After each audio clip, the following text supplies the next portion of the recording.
అదే RTV app వార్తల్ని క్షణాల్లో చదివే అవకాశం ఉంటుంది. ఒక న్యూస్ పేపర్, ఒక టెలివిజన్ ఛానల్ మీ చేతుల్లో ఎప్పుడు ఉంటాయి. ఎచ్చెర్ల నియోజకవర్గంలో రెండు కళ్ళుగా ఉన్నటువంటి నేతలు ఈరోజు పొరుగు జిల్లా విజయనగరంకి వెళ్లాల్సిన పరిస్థితి టీడీపీ శ్రేణిలో నెలకొంది.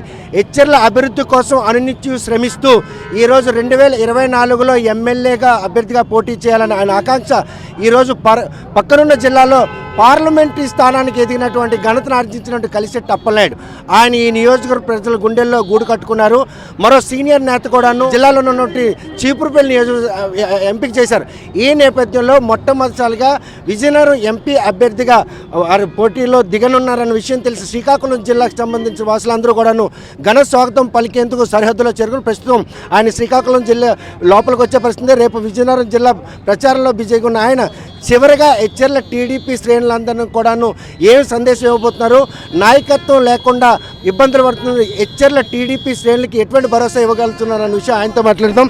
కంగ్రాచులేషన్. మొదట చూస్తే కనుక శ్రమ ఫలించింది. టీడీపీ జెండాని ఈరోజు మీ గురువు గారుగా అయినటువంటి దివంగత నేత ఎర్రన్నాయుడు ఆశయ సాధన కోసం అనునిత్యం శ్రమిస్తున్నటువంటి కలిసెట్టి అప్పలనాయుడు ఈరోజు పక్కనున్న జిల్లాల ఎంపీ అభ్యర్థిగా ఎంపికవ్వడం అందరూ కూడా హర్షిస్తున్నారు. ఈరోజు ఎచ్చెర్ల టీడీపీ శ్రేణుల్లో మాత్రం ఇద్దరు నాయకులు కోల్పోయిన దిగులు ఉంది. వారికి ఎలాంటి భరోసా ఇస్తారు? ఈరోజు తెలుగుదేశం పార్టీ అతి పెద్ద కుటుంబం. ఈరోజు అద్భుతంగా ఈరోజు పార్లమెంట్ పరిధిలో ఉన్న తెలుగుదేశం పార్టీ క్యాడర్ అందరూ కూడా నిన్న ప్రకటించిన రోజున విశేషం ఏంటంటే ఈరోజు ప్రతి ఒక్కరిలో కూడా నిన్న పార్టీ ఆరంభ దినోత్సవం ఒక సామాన్య వ్యక్తికి తెలుగుదేశం పార్టీ కార్యకర్తకి అత్యంతమైన గౌరవం పార్లమెంట్ ఎంపీ అభ్యర్థిగా ప్రకటించడం అనేది వితౌట్ ఇంటిమేషన్. అసలు నీకు ప్రకటిస్తున్న విషయం కూడా నాకు చెప్పలే. నేను అనుకున్నారా ఈ రోజు ఒకటి వస్తుందని? ఎస్, నేనైతే ఎమ్మెల్యే అవుతున్నానని అనుకున్నాను. కానీ బంపర్ ఆఫర్ మా పార్టీ అధినేత, మా కార్యకర్తల అభిప్రాయం, ఈరోజు ప్రజల అభిమానంతో ఈరోజు అద్భుతమైన స్థానాన్ని మనకి ఇచ్చారు. ఈరోజు పార్లమెంట్ స్థానం ముఖ్యంగా ఏంటంటే అది చిన్నవారు కాదు, ఒక నీతి నిజాయితీ గల అశోక్ గజపతిరాజు గారు ఆయన ఒక వ్యక్తి, ఆయన స్థానం నాకు ఇచ్చారంటే తెలుగుదేశం పార్టీ నేను ఎప్పుడో పూర్వజన్మలో అదృష్టంగా నేను భావించుకుంటున్నాను. పార్టీ ఆవిర్భావం నుంచి ఈ రోజు వరకు ఎచ్చెర్ల ప్రజల్లో గూడు కట్టుకున్నటువంటి నాయకత్వం స్థాయికి ఎదిగారు. ఈరోజు ఎచ్చెర్ల అంటే నాయకత్వం లేని అనాథలుగా కార్యకర్తలు మారిపోయారు. పొరుగు జిల్లాకి వెళ్ళి మీరు ఎంపీగా పోటీ చేస్తున్నారు. వీరికి ఏం భరోసా? నేను ఇక్కడే ఈ ప్రాంతమే, ఈ ఊరే, ఇక్కడే ఉంటాను. నేను ఢిల్లీకి రాజైన తల్లి కొడుకే. నేను పార్లమెంట్లో ఉన్నా సరే హెచ్ఎల్ నియోజకవర్గం నాది.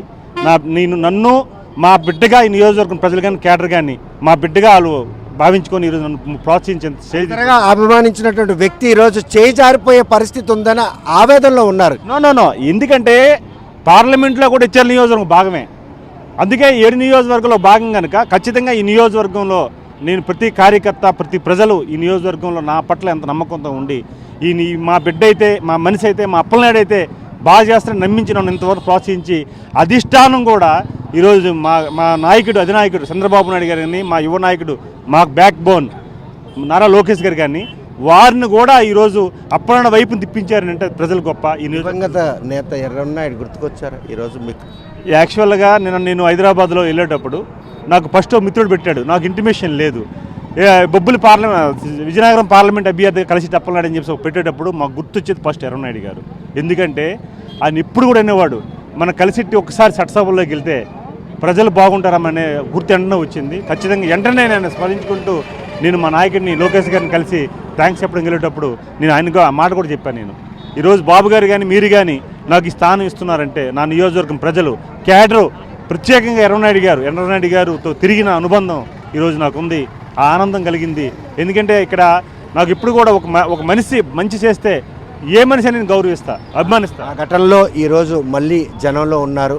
ఆయనతో పాటు జర్నీ చేసిన ఒక క్షణాన్ని గుర్తు చేసుకుని ఈరోజు ఎర్రన్నాయుడు ఉంటే ఎలా కలిసెట్టి అప్పలనాయుడు హక్కుంచారు.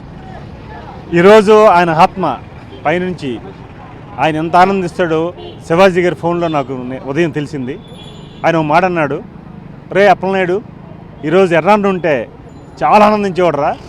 అలాగే వాడు పైనుంచి ఉన్నాడు. నేను ఆయన మాటలో చెప్తున్నా, నేను ఇక్కడ ఉన్నాను రా, నన్ను అందుకే పంపించాడు రా. ఎవరు రానప్పుడు కూడా నేను రావడానికి కారణం ఆయన పంపించాడు రా. వాడనే సంబోధన ఆయన చేస్తాడు పెద్ద ఆయన్ని. అంత అనుబంధం ఉన్నది. ఈరోజు చాలా ఆనందం కలుగుతుందిరా. మేము కూడా ఎక్స్పెక్ట్ చేయలేదు. నీ ఆశయం ఒకటి, నీ ఆలోచనలు ఒకటి, అవన్నీ కలిపి ఈరోజు అద్భుతమైన ఇచ్చారు బాబు గారు. బాబు గారు ఇచ్చిన దీన్ని కార్యకర్త ఇచ్చిన నమ్మకాన్ని ఆ నియోజకవర్గం పార్లమెంట్ నియోజకవర్గం ప్రజలు నీకు అవకాశం ఇస్తున్నారు, భారీ మెజార్టీతో గెలిపిస్తున్నారు. ఆ నమ్మకాన్ని ఏ క్షణం కూడా నువ్వు ఉమ్ము చేయొద్దురా. ఈ క్షణం నువ్వు ఎలాగైతే నువ్వు 18 గంటలు కష్టపడుతున్నావో 1 గంట కష్టపడి ప్రజలకి పార్లమెంట్ స్థాయిలో నువ్వు చెయ్యన్నారు. అది దట్టు ఇంకోటి ఏంటంటే ఈరోజు అశోక్ గజపతి స్థానంలో నేను వెళ్తున్నాను. చిన్న విషయం కాదు. ఈరోజు చరిత్ర పివి రాజు గారి నుంచి మహారాజుల కుటుంబం నుంచి వచ్చిన ఆయన అంత స్థానాన్ని నాకు ఇచ్చినప్పుడు నేను అంత బాధ్యతగా పనిచేయాలి. ఈరోజు పార్టీ ఒక పక్క, క్యాడర్ ఒక పక్క, ప్రజల ఒక పక్క, అతి ముఖ్యంగా అశోక్ గారు పెద్ద ఆయన అశోక్ గజపతి గారు ఇచ్చిన ఆశీస్సులు అద్భుతంగా ఈరోజు దాన్ని అమలు చేస్తాను. ఖచ్చితంగా దానికోసం ఆలోచించలేదు. అందుకే నేను నిన్న ప్రకటన చూసిన మరుక్షణమే ఢిల్లీలో ఒక ఇల్లు తీసుకొని పార్లమెంట్ సంబంధించిన భవన్, విజయనగరం పార్లమెంట్ భవన్ అని ఏర్పాటు చేసాం. ఆల్రెడీ ఓపెన్ అయిపోయింది. ఈ నియోజకవర్గంలో ఉన్న పార్లమెంట్ ఉన్న ప్రతి ఒక్కరూ ఢిల్లీ వెళ్తే అక్కడ అకామిడేషన్, ఫుడ్ అండ్ అకామిడేషన్ ఏర్పాటు చేశాను. నాకు ఇష్టం. అమరావతి వస్తే విజయవాడలో మొన్ననే ఇచ్చారు భవనం ఏర్పాటు చేశాను. ఇప్పుడు దాన్ని పార్లమెంట్ భవన్ మార్చాను. నా పార్లమెంట్ విజయనగరంలో 7 నియోజకవర్గం ప్రజలు ఏదో నా క్యాడర్, నా అభిమానులు అక్కడ ఉండడం కాదు. నియోజకవర్గం పార్లమెంట్లో 7 నియోజకవర్గాలు ఉన్న ప్రజలు వచ్చి ఏ పని మీద వచ్చినా సరే అక్కడ ఉపయోగించుకోవాలని నిన్ను ఇంప్లిమెంట్ చేశాను. అది నా శక్తి అంటే కేవలం కార్యకర్తలు, నాయకులు ఇచ్చే భరోసా. ఈరోజు అధిష్టానం ఒక సామాన్య కార్యకర్తకి నేను వాస్తవంగా చెప్పాలంటే ఒక్కో సందర్భాల్లో నేను గట్టిగా చెప్తున్నాను, ఆనందంగా చెప్తున్నాను, ధైర్యంగా చెప్తున్నాను. ఒక సామాన్య కార్యకర్త ఓటర్ లిస్టు పట్టుకెళ్ళి పోలింగ్ బూత్లో కూర్చొని టిక్కులు పెట్టిన రోజుల నుంచి ఈరోజు ఒక పార్లమెంట్ స్థాయికి ఎదిగానంటే పార్టీ గొప్పతనం, క్యాడర్ గొప్పతనం, ప్రజలు నా పట్ల నుంచి అభిమానం. అందుకు వారికి ఇప్పుడు కూడా రుణపడి ఉంటాను. పొత్తుల్లో భాగంగా ఈరోజు చూస్తే కనుక పార్టీ అధినేతలే పొత్తుల్లో ఒక సఖ్యత ఉంది, కానీ క్షేత్రస్థాయిలో మాత్రం పొత్తులపై ఇంకా అనిశ్చిత నెలకొని ఉంది. ఎచ్చెర్ల నియోజకవర్గం ఒక అవసరది. ఈరోజు బీజేపీకి పొత్తుల్లో భాగంగా టికెట్లు కేటాయించినప్పుడు కూడా ఆ కేడర్కి సమాచారం కూడా ఇవ్వలేదు. నాయకులు ఇద్దరు కూడా చేయి జారిపోయారు. మాకెవరు నాయకత్వం ఇస్తారని వారు ఆవేదన వ్యక్తం. లేదండి, ఇది తెలుగుదేశం పార్టీ ఉమ్మడి కుటుంబం.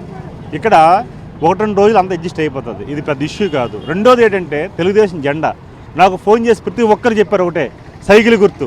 ఎందుకంటే నా ఆత్మీయులు అందరూ కూడా వీళ్ళు నేనంటే ప్రాణం, వాళ్ళంటే నాకు ప్రాణం. కానీ తెలుగుదేశానికి ఒక ఇన్ఛార్జ్ ఉన్నారు, ఒక నాయకత్వం ఉంది. ఆ నాయకత్వం బలోపేతం చేయాలి. ఏ రోజు వారు అలాగే ప్రేమగా చెప్పు, నేను నిలవేవాడిని, కలిసేవాడిని. సో ఈరోజు చూడండి, నేను చెప్పలేదు వారు ఎలాగొచ్చారు అంటే పార్టీ పట్ల అంకిత భావం. ఆ అంకిత భావంతో ఈసారి రాకపోయే ఈవీఎం మిషన్లో సైకిల్ గుర్తే కనిపించే పరిస్థితి ఉండదు. కమలం ఫ్యానే కనిపిస్తుంది. ఆ ఓటర్లకి ఎటువంటి భరోసా కల్పించమో. ఇది ఆల్రెడీ ఎక్స్టాబ్లిషన్ అయిపోయింది. ఉమ్మడి అభ్యర్థి అనేటప్పుడు అక్కడ సైకిల్గా ఫీల్ అయ్యి కమలానికి వేస్తారు. ఆల్రెడీ ఎంపీగా సైకిల్ ఉంది, అదొక ఉత్సాహం. అందుకు ఈ పార్లమెంట్ పరిధిలో ఉన్న 2 నియోజకవర్గాలు కూడా ఒక గ్లాస్ ఉంటుంది, ఇంకో పక్క కమలం ఉంటుంది. ఈ రెండు కూడా బ్యాలెన్స్ చేసుకొని ఎవరైతే తెలుగుదేశం పార్టీ అభిమానులు ఉన్నారో వారందరూ కూడా అదే భావంతో వాళ్ళు ఓటు వేస్తున్నారు. ఈరోజు 7 నియోజకవర్గాలు నేను చెప్తున్నాను, ఎంపీగా నేను భారీ మెజార్టీతో గెలడంతో పాటు 7 నియోజకవర్గం ఉన్న ప్రతి అభ్యర్థి కూడా ఖచ్చితంగా గెలిచాడని నేను విశ్వసిస్తున్నాను, నమ్ముతున్నాను. చూస్తే ప్రస్తుతం మాత్రం ఏదైతే రాజులు చేతుల్లో ఉన్నటువంటి ఆ ఎంపీ స్థానం ఈరోజు ఒక సామాన్య కార్యకర్తకు వచ్చిందన్నటువంటి చరిత్రను తిరగరాసి ఘనతను ఆర్జించినట్టు కలిసెట్టి అప్పలనాయుడు. ఎచ్చెర్ల కాన్స్టిట్యున్సీ కూడా విజయనగరం పార్లమెంటరీ పరిధిలో ఉండడం తనకు ప్లస్ పాయింట్ అవుతుంది. ఇటువంటి తరుణంలో ప్రస్తుతం మాత్రం తన ఎంపీ స్థానంతో పాటు ఆ 7 నియోజకవర్గాల్లో గెలిపించుకొస్తానన్నటువంటి భరోసానిస్తున్నారు. ఎవరికైతే ఎచ్చెర్ల కాన్స్టిట్యున్సీలో టీడీపీకి నాయకత్వం లేదని మదన పడుతున్నారో వారికి మాత్రం నేను లోకల్ ఎచ్చెర్ల కాన్స్టిట్యున్సీ కూడాను నేనే లీడ్ చేస్తాను, మీరు ఎవరు కూడాను దిగులు చెందక్కర్లేదు. పొత్తుల్లో భాగంగా బీజేపీకి ఇచ్చినటువంటి ఆ స్థానాన్ని ఘన విజయంతో గెలిపించుకొని ఈరోజు ఎచ్చెర్లతో పాటు విజయనగరం జిల్లా ఎంపీగా కూడా గెలిచి పార్లమెంట్లో అడుగెడతానన్న ధీమా మాత్రం వ్యక్తం చేస్తున్నారు. ఇదంతా కూడా దివంగత నేత ఎర్రనాయుడు ఇచ్చినటువంటి ఆశీస్సులే తనకు శ్రీరామ్ రక్షగా భావిస్తున్నారు. వీడియో జర్నలిస్ట్ రామకృష్ణతో సత్యం, RTV శ్రీకాకుళం. మరిన్ని వీడియోస్ కోసం ఛానల్ ని సబ్స్క్రైబ్ చేయండి. లేటెస్ట్ అప్డేట్స్ కోసం వాట్సాప్ ఛానల్ ని ఫాలో చేయండి. అండ్ లింక్ డిస్క్రిప్షన్ లో ఉంది.